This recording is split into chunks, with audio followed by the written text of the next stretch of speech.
Well, it's the first really hot weekend that we've had here in Vancouver since we moved back. So we're going to the beach. Now, I'm a seasoned beach goer and I like to be there for hours, usually over lunch. So here are 5 things that I always bring with me that I can't live without at this point. And in spite of being a lifelong ginger and the palest person that I know, I never get sunburned. Watch this video until the end and I'll tell you how I do it. Because sunburn and heat stroke can really put a damper on an otherwise lovely day out. I grew up on an island off the west coast of Canada, so I spent a lot of time at the beach as a kid.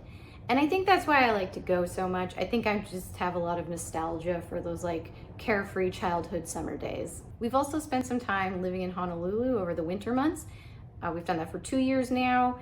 And we typically live about a 5 to 10 minute walk away from the beach, so I have clocked a lot of beach time. I'm pretty much a professional now. So because we're nomadic, we don't have beach chairs, a shade tent, a big umbrella, nothing bulky like that.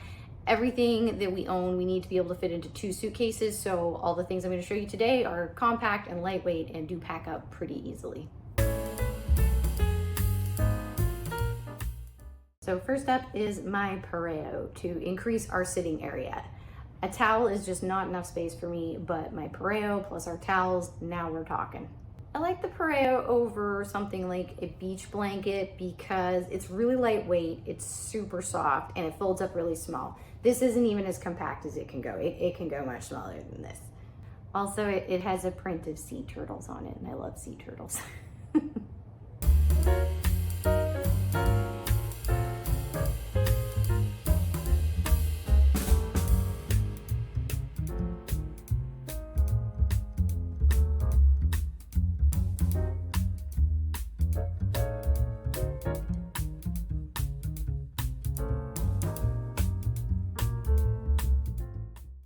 Number 2 is this beach bag. This bag is the best. It holds a ton of stuff, but it still folds up nice and small for packing away in a suitcase. And the best part, if you can see, it's mesh. And then when you're done, you pick it up and you shake it and all of the sand falls out. I don't know why I don't see these everywhere in every store, because this is hands down the most useful thing that I have ever bought for taking to the beach. But anyways, I bought it online. That's where I got it. So I love this bag. When I'm leaving the beach, I get all my stuff in it. I pack it all up. I pick it up. I give it a few good whacks on the bottom and all the sand falls off, and I'm not accidentally tracking a bunch home, which is fantastic. The other thing that I would say is really positive about this bag is that I bought this years and years and years ago, and I use it all the time. And it has shown, as of so far, no signs of wear or tear. It's still in very good condition. So it has that going for it too.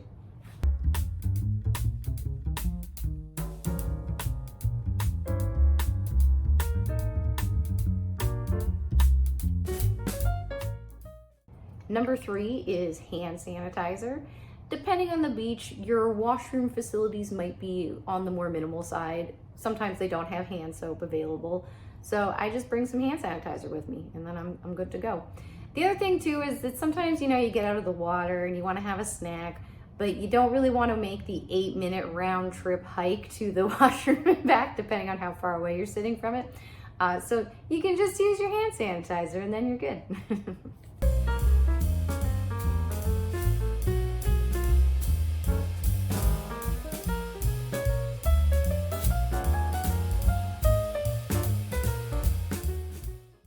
Number 4 is a wet garment bag. This was a game changer. There's nothing worse than making your way home in a damp bathing suit. Like, it just feels terrible. I've brought underwear and a bra to change into after a day at the beach for years, but the problem always was what to do with my damp suit. And I tried wrapping it in a towel and then shoving it in my bag, but it didn't really work. Other things in my bag would inevitably get wet that I didn't want to get wet. I often bring like books or a journal or something with me, so it wasn't a great solution. But not anymore. I just put my suit into this bag, which has plastic on one side, and then it's like the material that they make dry suits out of on the other side. So it's quite absorbent, and it'll get slightly damp, but no water really comes through it, and nothing else in my bag gets wet when I put my stuff in here. So 10 out of 10, totally recommend this. I think I bought this at Winners for like $12. Very well worth it.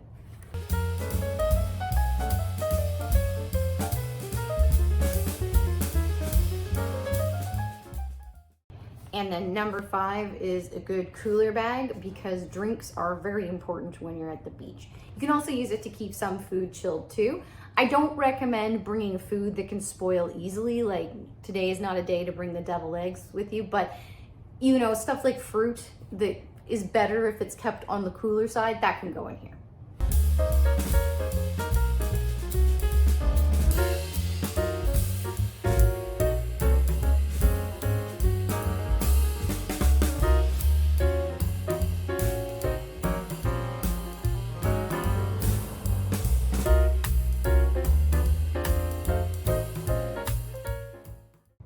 Let's talk drinks and snacks. If you're going to the beach, it's very important to stay on top of your hydration. You do not want to get dehydrated, and it's easy to do when you're there. And even though you're just going to be lying around all day, you still want to keep on top of your nutrition. I personally don't have a good time when I have low blood sugar. It's not very relaxing. For a beach day, I always need 3 kinds of drinks. Water for hydration, and I will refill that bottle several times. An iced coffee or iced tea for caffeine and energy. And then I usually bring a 3rd drink that's like a fun drink, maybe some kombucha or a mocktail, something like that. I don't recommend bringing alcohol to the beach.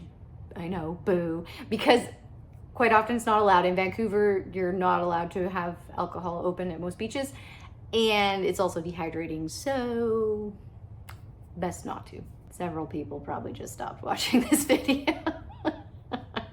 Oh, drinking at the beach? Who is this woman? What is she talking about? As a bonus tip, you can freeze a bottle of water ahead of time to use as an ice pack in your cooler to keep your other drinks and any of your food cold. And as the ice melts, then you'll also have nice cold water to drink, which is quite refreshing on a hot day.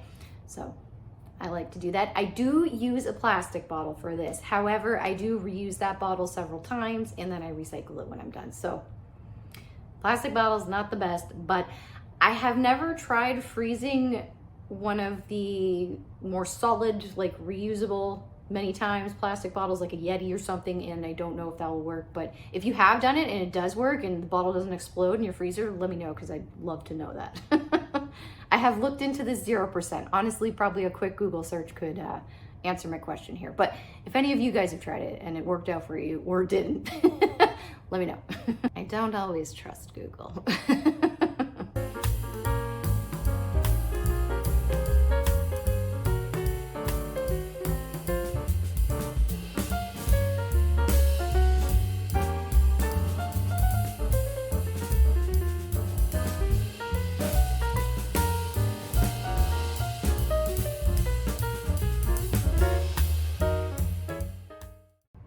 As I mentioned earlier, I am a world champion of not getting burnt while at the beach. So for my fellow pale folk, here are my best tips for that. These are also just good tips for not getting sun sickness or overheating while you're at the beach. So even if you're not pale and you don't burn easily, these are still useful tips for, I think, for anyone.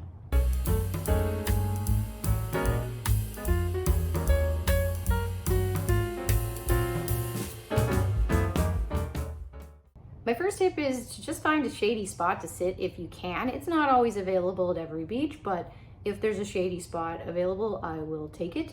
And as I mentioned, I don't bring an umbrella with me, so I use nature's umbrella, which is trees. If you can find a spot where a tree is casting a shadow onto the beach, that's fabulous. Just be aware that that shadow will move throughout the day, and so you will also need to move with it.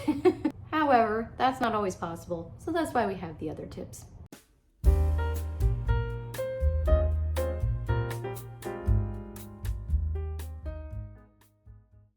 Tip number 2, whether shade is available or not, I always wear a good sunscreen. And for me, this is just a non-negotiable. I'm extremely pale. in the summertime, if I go outside unprotected, I get like 3 minutes tops before I start burning, so I just have to. When we were in Australia, we were able to buy sunscreen that blocked both UVA and UVB light rays, and I actually haven't gotten a sunburn at all since, like not even a little one, since I started using that. So this is the one I wear to the beach. It's the Bondi Sands one. I haven't been able to find this in Canada at all. They didn't have it in the US either when I was there this past winter. I think Australia tends to be a little bit ahead of the curve when it comes to sun protection because they have to be. The sun is very strong there.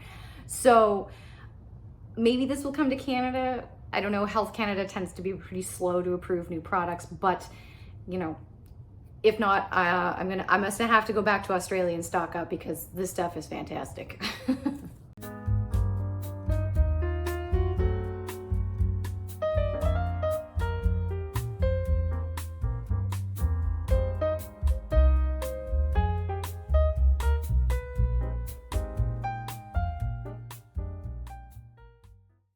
Tip number 3 is that I always wear a cover up when I'm in the sun, and in particular, I try to cover my shoulders and my chest just because those areas get the most sunshine on them. So I really like this one. I got it at Winners last year. It is full sleeve, so it covers my whole arm, and it's also full length, so it covers my whole body, which is great.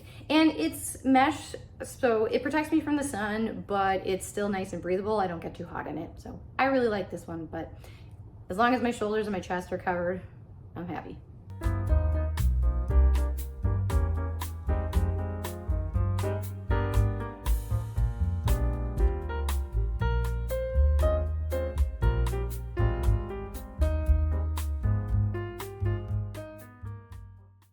And by that same token, big hats are also your friend. So that's tip number 4, big hats. And I'm talking big.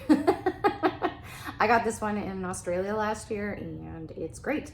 It provides a little halo of shade. It extends mostly over my shoulders. And again, that's an area I really try to make sure stays protected. So this one's awesome.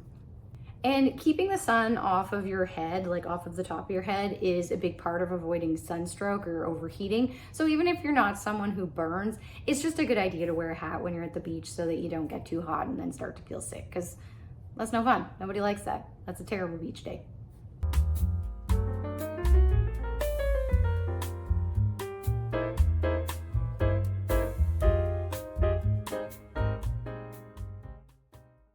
And then tip number 5, my last one, if I am going to be in the water for any length of time, I always wear a rash guard. And this one has UV protection. I believe it is SPF 35. So the other thing that's fantastic about this is it helps keep you cool. If you get the shirt all wet and then you keep wearing it for a while after you get out, while it's evaporating, that helps bring down your body temperature. So that's nice. Even if you don't want to go in the water, you know, for whatever reason, it's too cold, you don't want to get your hair wet, I don't know, you can just dunk this and then put it on and it's like, ah. And then you can put it in your wet garment bag to take home and it doesn't get all your other stuff wet. So these two work together. I believe this is called synergy.